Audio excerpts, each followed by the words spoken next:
Communities of practice. Have you ever learned anything by practicing? Well, communities of practice are a group of people who share a concern or a passion for something they do and learn how to do it better, as they interact regularly. People who belong to a community of practice are engaged in a process of collective learning in a shared domain of human endeavor. For example, when teachers share their experiences of their teaching methods, they learn more about teaching, which is their domain. In a different context, when people who belong to a tribe learn how to survive, they know more about survival, which is in this case their domain. Musicians are a good example of communities of practice because they share their knowledge about music as they seek new forms of expression. The history of this learning theory is very attractive, although the concept of communities of practice was developed by Wenger and Jean Lay in the early 90s. The practice has been around as long as humans have gathered to swap stories and show each other how they do things.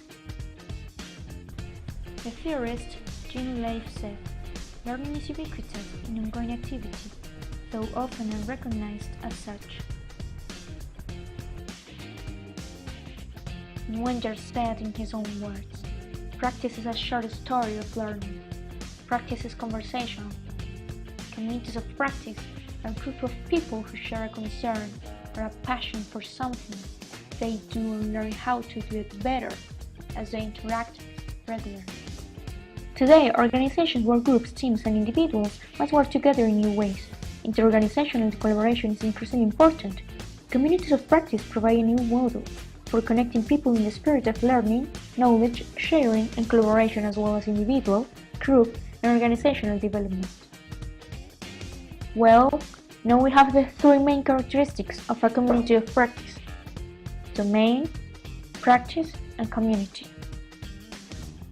As it is defined, the domain is what we care about, so membership implies a commitment to the domain, and therefore a shared competence that distinguishes members from other people.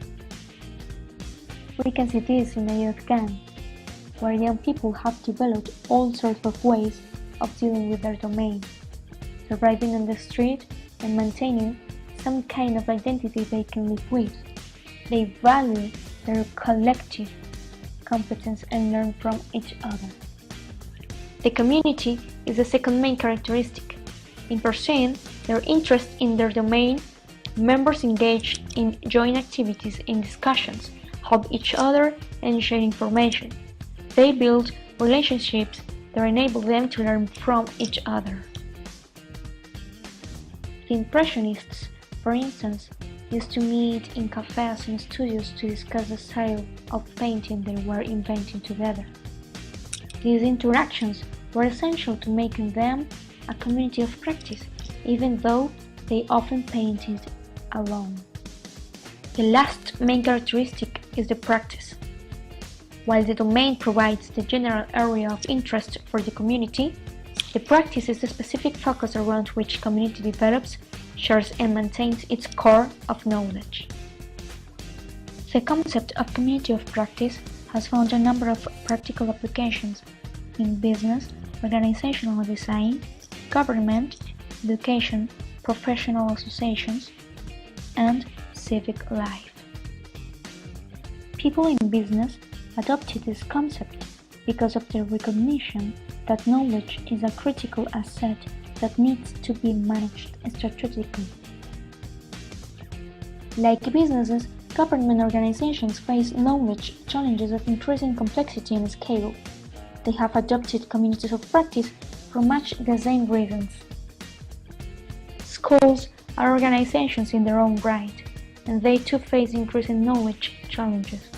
The first application of community of practice has been in teacher training. The Internet expands the possibilities for community and calls for new kinds of communities based on shared practice.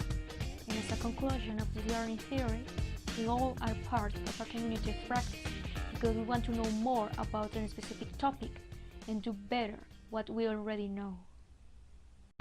created using Powtoon.